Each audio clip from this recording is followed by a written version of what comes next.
السلام علیکم ورحمۃ اللہ وبرکاتہ۔ الحمد للہ والسلام علی عبادہ الذین اصطفى، اللہم صلی وسلم علی نبینا محمد صلی اللہ علیہ وسلم، اما بعد، اعوذ باللہ السمیع العلیم من الشیطان الرجیم من ہمزہ ونفسہ ونفخہ، وَأَنفِقُوا فِي سَبِيلِ اللَّهِ وَلَا تُلْقُوا بِأَيْدِيكُمْ إِلَى التَّهْلُكَةِ وَأَحْسِنُوا إِنَّ اللَّهَ يُحِبُّ الْمُحْسِنِينَ۔ صدق اللہ۔ حضرات محترم، وصیت اور نصیحتوں کے متعلق اللہ تعالیٰ کی توفیق سے چند نشستوں سے آپ کے سامنے اسباق بیان کیے جا رہے ہیں۔ اللہ رب العزت نے قرآن مجید میں تمام لوگوں کے لیے، صرف یہی نہیں کہ صرف مسلمانوں کے لیے، تمام لوگوں کے لیے جتنے بھی اس دنیا میں آ چکے ہیں، جا چکے ہیں، آنے والے ہیں، اللہ رب العزت نے اس قرآن مجید میں نصیحتوں کے متعلق جو ہے وہ ایسی اور اس طرح کی نصیحتیں کی ہیں کہ غالباً اس طرح ہوتا ہے کہ آج ہی یا اسی وقت کے لیے یا اپنے ہی لیے اس شخص کے لیے یہ آیت نازل ہوئی ہو۔ آج کی جو نصیحت ہے جو اللہ رب العزت نے سورۃ بقرہ آیت نمبر 195 میں کی ہے، وَأَنفِقُوا فِي سَبِيلِ اللَّهِ وَلَا تُلْقُوا بِأَيْدِيكُمْ إِلَى التَّهْلُكَةِ، کہ اللہ تعالیٰ کی راہ میں خرچ کرو اور اپنے ہی ہاتھوں سے اپنے آپ کو ہلاکت میں نہ ڈالو۔ محدثین نے اس آیت مبارکہ کے متعلق جو ہے وہ بہت سی تفاسیر،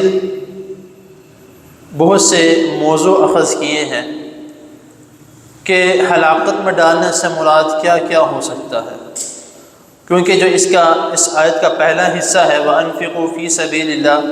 اس کا تو سیدھے سیدھے معنی ہے، ہر شخص کو علم ہے کہ اللہ تعالیٰ کی راہ میں خرچ کرنے سے کیا مراد ہے، کہ حلال طریقے سے خرچ کرو، حلال پیسے خرچ کرو، اور اللہ تعالیٰ کی راہ میں خرچ کرنے سے مراد یہ ہے صدقہ خیرات کرو۔ اللہ تعالیٰ کی راہ میں خرچ کرنے سے مراد یہ بھی ہے کہ جو جہاد میں جا رہے ہیں ان کے اوپر خرچ کرو، اور بھی اس کے متعلق مساجد کے اس کے آ جاتا ہے، کسی غریب کی مدد کرنے کے متعلق آ جاتا ہے، بہت سی اس میں جو ہے وہ باتیں اخذ کی جا سکتی ہیں۔ لیکن جو آگے والا جو اس کا حصہ ہے وَلَا تُلْقُوا بِأَيْدِيكُمْ إِلَى التَّهْلُكَةِ، کہ اپنے آپ کو اپنے ہی ہاتھوں سے ہلاکت میں نہ ڈالو۔ سب سے پہلے جو ہے ان الفاظ کو، ان کلمات کے متعلق جو محدثین مفسرین بیان کرتے ہیں کہ وہ یہ ہے کہ اپنے آپ کو کسی مصیبت میں خود نہ ڈالو، یا اکثر ہمارے معاشرے میں ڈپریشن میں، ٹینشن میں آ کر جو ہے وہ خودکشی کے معاملات کیے جاتے ہیں، اس طرح کے معاملات نہ کرو۔ اور خودکشی کی،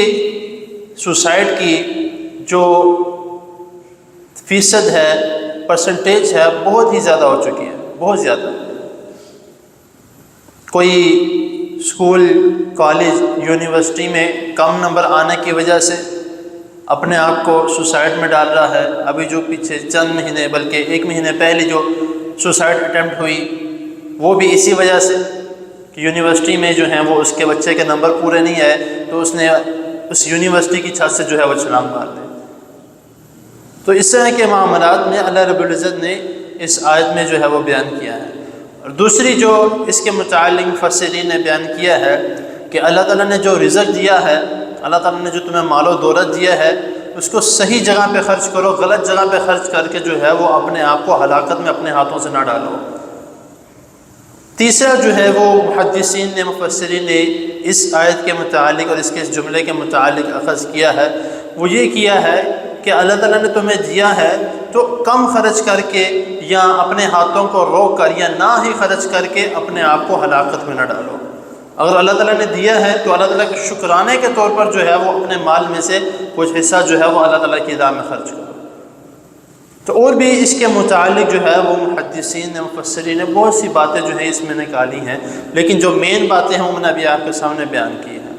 تو آگے اللہ تعالیٰ نے اس میں جو ہمارے لیے مین نصیحت کی ہے وہ احسنوا کہ نیک اعمال کرو، ان اللہ یحب المحسنین، اللہ تعالیٰ نیک اعمال کرنے والوں کو پسند فرماتے ہیں۔ جب ایک شخص اچھے کام کرتا ہے، نیک اعمال کرتا ہے، اللہ تعالیٰ سے مانگتا ہے، اللہ تعالیٰ کا ذکر کرتا ہے، تو اللہ تعالیٰ اس شخص کو بہت زیادہ اپنے قریب کر لیتے ہیں، اس کو محبوب ترین بنا لیتے ہیں۔ اور ایک شخص جب اللہ تعالیٰ کے سامنے سجدہ ریز ہوتا ہے اور اللہ تعالیٰ سے مانگتا ہے تو اللہ تعالیٰ حدیث میں آتا ہے کہ اس کا ذکر جو ہے وہ اپنے عرش پہ فرشتوں کے ساتھ کرتے ہیں کہ یہ بندہ جو ہے وہ دیکھو میرے سامنے سجدہ ریز ہو رہا ہے، میرا ہی نام لے رہا ہے اور میرے سامنے ہی اپنے ہاتھ ہلا رہا ہے، تو میں اس کو لازمی عطا کروں گا۔ تو یہ اس آیت میں جو ہے وہ اللہ رب العزت نے ہمیں اس کی نصیحت کی ہے، تو ہمیں کوشش کرنی چاہیے جس جگہ پہ اللہ تعالیٰ نے نصیحتیں کی ہیں، کیونکہ کئی جگہ پہ واقعات ہیں وہ بھی ہماری نصیحت کے لیے کہ پہلے کیا ہوا، پہلی امتوں نے کیا کیا، ان کو کیوں سزا دی گئی وغیرہ وغیرہ، اس پہ بھی ہمیں جو ہے وہ دھیان کرنا چاہیے، اس کی غور و فکر کرنی چاہیے کہ اللہ تعالیٰ نے ہمیں کیا کیا باتیں بتائی ہیں۔ تو اللہ تعالیٰ کی حضور دعا ہے اللہ تعالیٰ ہمیں جو سنا اس کو سمجھنے کی اور اس پر عمل کرنے کی توفیق عطا فرمائے۔ جزاکم اللہ۔